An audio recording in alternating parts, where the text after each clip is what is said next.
Hello, everybody. Yes, we are live. And yes, I am still doing my master cleanse. However, I'm still going to keep with my commitments here. I said I was going to be doing a live every week. And we're going to do a Tuscan chicken today. It's the trending recipe that is on Kitchen Online Magazine. And I thought, and I think I've done it before. At least I know that I have it in one of my in my Clean Eating Made Easy recipe book, I think. Um, but we're going to do it paleo style. Well, no, I guess we're not, because we are still going to be using Parmesan or Romano cheese. But we're not going to use dairy. We're going to use coconut cream instead. And we have our sun-dried tomatoes.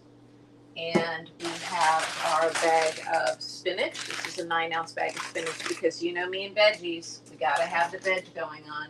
And I am doing more than 1 pound of chicken simply because I have hungry men in the house, and this way when they decide to pick later on, they have snacks. We're using huge, large saute pan. Okay. So because I'm doing more than 1 pound of chicken and I'm using more spinach. Now, if you were doing meal prep, I usually just put the raw spinach in the bottom of each meal prep container. And that way it's just much easier and you're not overcooking your spinach and getting all the extra moisture out of it. So, but tonight I am cooking all of it. Now, this chicken is going to have a nice creamy sauce with it. So you can, if you want, make up some pasta or some rice, or if you have the skinny noodles, the shirataki noodles, you can use that as well. And you can use rice cauliflower too. You can always just put, again, if you're doing meal prep, just get that meal prep container and then put your portion, 1 cup for me, of rice cauliflower.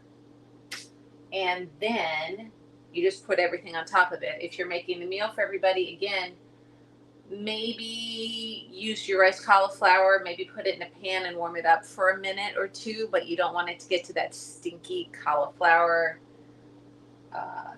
nasty odor, fishy flavor. I mean, to me, it gets to the point where cooked cauliflower almost has a fishy odor to it, and maybe even flavor when it comes to frozen rice cauliflower. So you just want to warm it up. You don't want it more than that. So whether you throw it in boiling water for a couple minutes or you just put it into a saute pan and warm it that way, you can do that as well. So let's get started. Here we are. We have hungry people in the house. We need to make sure that we're feeding everybody. And we only have a few minutes to get dinner done before chaos breaks out, right? So I'm using regular garlic that has come from a head of garlic. Because there's all those rumors flying around now about what's actually happening with the raw peeled garlic that you can buy already done. So I am opting into just using fresh garlic. So my mom always used to just take her knife, and with her garlic, she would just put it flat on the cutting board and then hit it that way to get the peel off. Plus, it's great for relieving stress. That's just my take on things. And look how simple that was. So if you know me, you also know that I like to put down a little bit of salt on the cutting board to absorb the oils. And if you want, you can put a little bit of crushed red pepper, like so. And the other thing you can do is, I believe the recipe calls for basil. So what you can do, you love all my little notes that I have on here.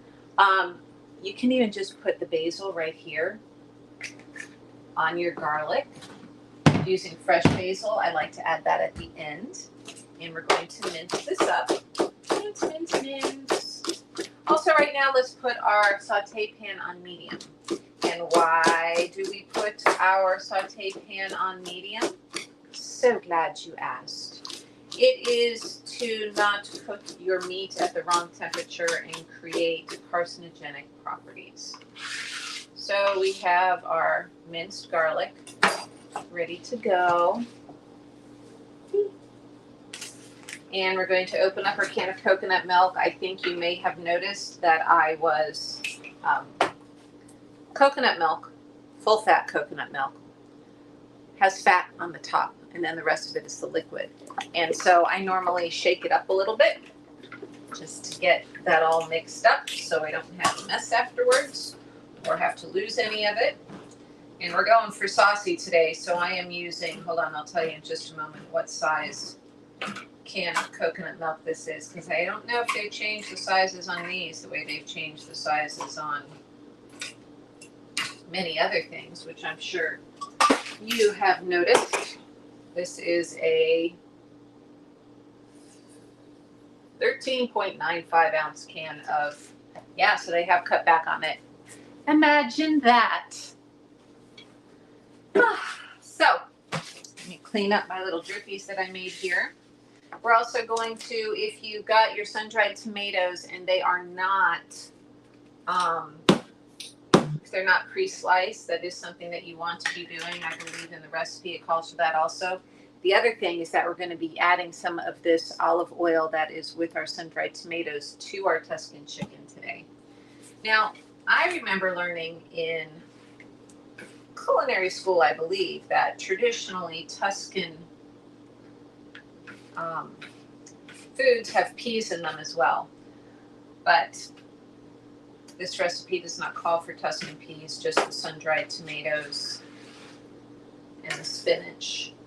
So we're going to cook those guys over here. Wow, these are like super soft too. Sometimes your sun-dried tomatoes aren't so soft even though they're in oil, but this brand is. So I'm just going to chop these up a little bit more. We're going to clean off this knife. We're going to leave the oil open because we're going to be using it here shortly. And we need to cut the chicken too. So you can see my high is like, my medium is super high. So I'm going to lower that just a little bit more because my pan is hot already. So I'm going to take my chicken. And what I like to do when I'm cutting raw chicken and I don't feel like messing up another cutting board, or even when I'm using just one cutting board or two, is I'll put down, if I have a grocery bag, I will do that and I will cut the chicken up. I'm actually going to keep, I'm using chicken thighs instead of chicken breasts today because my guys like dark meat. But what I'm going to do, what I'm going to do is I am going to season my chicken now, and you can season your chicken also with your salt and pepper and basil. La la la, here we go, a little sprinkle here, a little sprinkle there. Am I hungry right now? Like I said, I am doing my master cleanse, and the answer is yes, I am hungry. And I'll probably be making a shake here soon. I'm getting my basil. I'm not touching it with my raw hand. I'm going to sprinkle a little bit of basil on my meat. Then I'm going to flip it over. You can flip yours over as well. We're going to season this side. And again, it's just a way to prevent more cleanup and more bacteria from spreading around by using something to protect your cutting boards. So I've received the question before, why are you using plastic cutting boards? Plastic's awful for you. Yes, I know it's toxic. However, one step at a time. And when it comes to you making the best decisions for you, is it going to be easier for you to have a cutting board that you can slide your food onto? Maybe it is. So maybe you're not going to have a wood cutting board yet. So we're going to add our olive oil. So I'm not going to add my garlic right away because then maybe it's going to toast too much with the chicken and it's going to scorch. So my pan is definitely hot. I'm taking the biggest pieces of my chicken first, thickest parts first, and adding them to my oil. This is going to go really fast now, guys. This is a great part about this recipe, especially if you don't like to cook. I'm going to put this big piece right here in the middle. I'm gonna take this little guy here off. This is smelling good already. Adrian, what do you mean? You just put the meat in the oven, in the pan. Well, it still smells good, especially when you're not eating right now. I need to share. I feel the need to share that this master cleanse that I'm doing right now has been a little bit more difficult than ones I've done in the past. I'm unsure why, unless it's just that I'm really digging deep into this cleanse this time, and that's why it's a little bit more difficult. I'm in day 5 now, and I'm still not over my hunger curve pain. Usually by now I'm doing good and I'm not missing my food and I'm able to be around food, and considering the fact that this is my profession, I can't stop cooking. You can't ask your family to stop eating. And I think that's maybe one of the biggest things when it comes to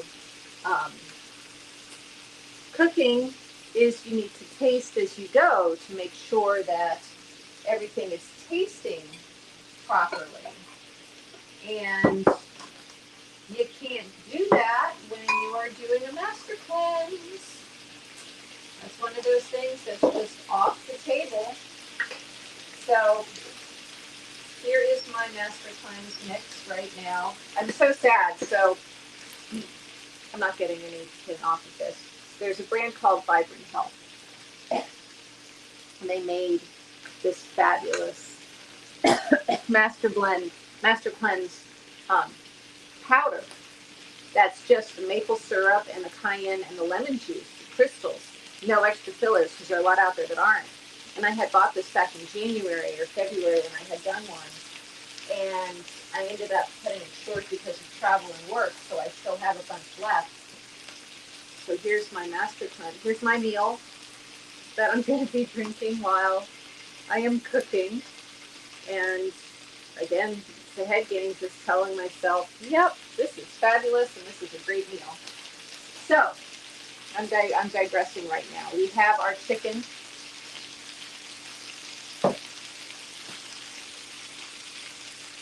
Cooking.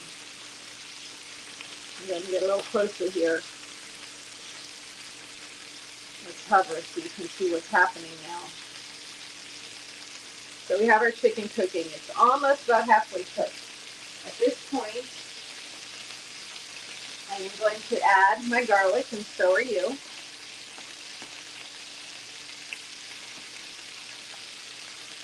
And we're going to start flipping these chickens over, the ones, and you'll see which ones are cooked because they're not going to be sticking to the bottom of your pan. Oh, look at that. A little bit of sticky going on. I'm rushing things here. Maybe it's because I don't want to smell it, although it's going to be smelling even better the more we be adding to it. So we're going to flip our chicken over like so. And at this point, hello little chicken, I'm going to add probably about a tablespoon of our sun-dried tomato oil as well, because that's just going to enhance everything so nicely. And I'm going to toss in our sun-dried tomatoes just because I'm being impatient. Are you ever impatient when you're cooking? I think that's the number one reason why I did not become a pastry chef, is because I'm so impatient and nothing would get accomplished. As a baker, at least, and I think you've seen from past videos that yes, I can bake. I am by no means a fabulous baker. I can follow a recipe. There are certain techniques that I have mastered, like making an Italian meringue buttercream, which is the best in the world, or when we're making the brown butter cream cheese frosting for my carrot cake. Cheers. So when do we add the spinach? glad you asked. So spinach cooks rather quickly, right? All you have to do is wilt it, and it's ready. So it's kind of one of those very last things that you do. This guy is still raw. I'm putting it towards the middle as we're talking. Spinach wilts very quickly, so it's not as if it takes a long time to cook. I'm moving the sun-dried tomatoes around just to disperse them. What we can do at this point, while we're waiting, is we'll add a little bit more liquid to speed things up. So we're going to add our coconut milk, our 13.95 ounce coconut milk. I'm getting a kick out of that one. That's just kind of. And what we can do now, since we have a liquid in here and it's not just the heat touching the pan, I'm going to crank up the temperature to high just to kind of simmer / boil our chicken. And this is going by so fast now. I think I started our live stream at 4:30 and I chatted for a few minutes. We're at 16 minutes right now and dinner is almost cooked. These are the recipes that I love to share with you, because if you're trying to make a healthy meal with veggies in a short amount of time, it's not just a protein, or it's not just a protein and a starchy carb. We're having actual food here. So the other thing that you can do with this, and I'm not doing it tonight, but with this time that we have right now, you could probably even make a batch of oven roasted broccoli, or put a bag of, if you don't like spinach, if you have people that don't like spinach in your household, or maybe you don't like spinach, you could get a bag, like a 1 pound bag of frozen broccoli florets, and just pour that into here before you added the coconut milk, and let that cook that way. And you would have a great, again, fast, easy meal that way. Or if you wanted to, you could add the peas and the spinach, or you could put spinach and broccoli. Again, if you were putting the rice cauliflower, that would be your second veg right there. So many options. If you have an child athlete in your family, then you could have rice or pasta for them, and you could have rice cauliflower for yourself, and you still have an entire meal ready. That's my point here, is that we're doing that. So this has been simmering for about a minute, and I'm going to start adding our spinach. And what I'm going to be doing is I'm probably going to put in half the bag, and then, if I don't throw it all over the floor first, oh, there goes some more. I am going to take my chicken and kind of put it on top of the spinach to start wilting that down. And this also gives you more space in your pan to add the rest of your spinach without having it spill all over the place, even though Adrian did have it spill all over the place. So look. Gosh, this smells so good. I'm going to pick up my leaves here that I threw on the floor. We're going to be stirring this up, stirring it, flipping over our chicken just to get the rest of that spinach wilted down. And guess what? Your dinner is ready. That's simple. It's not 35 minutes. We've done this in 17 minutes. 17 minutes, 19 minutes. Me and my readers that I don't have. That's what happens when you don't have your readers on, right? But look, our dinner is ready. La la la. We're going to add the Parmesan. I'm going to put a copious amount on because my guys love, I'm saying Parmesan because that's what the recipe has. And we're cooked, just like that. So all the steps that are in recipes, you don't necessarily have to be using. That's my point here. There are ways to hack through things to make things happen. You don't need to add any flour. The sauce is thick enough as it is. It's rich and creamy because we're using the coconut milk. If you wanted to use heavy cream, absolutely, by all means, you can. If you are trying to go dairy-free and animal product-free, you can make a Parmesan substitute by using Brazil nuts, like a third of a cup of Brazil nuts, 1 clove of garlic, and about a 1/4 cup of nutritional yeast flakes. Grind that up in your food processor, and you will have a Parmesan substitute that is not processed. So, thank you very much for joining me. I really appreciate it. Let me know how you like this recipe. Like, comment, follow. I need followers. Spread this recipe. Spread my pages far and wide. The Food Whisperer on Facebook. I am the Food Whisperer on Instagram and on TikTok and on YouTube. It is the Food Whisperer 813. See you really soon. Thank you so much. Bye, guys.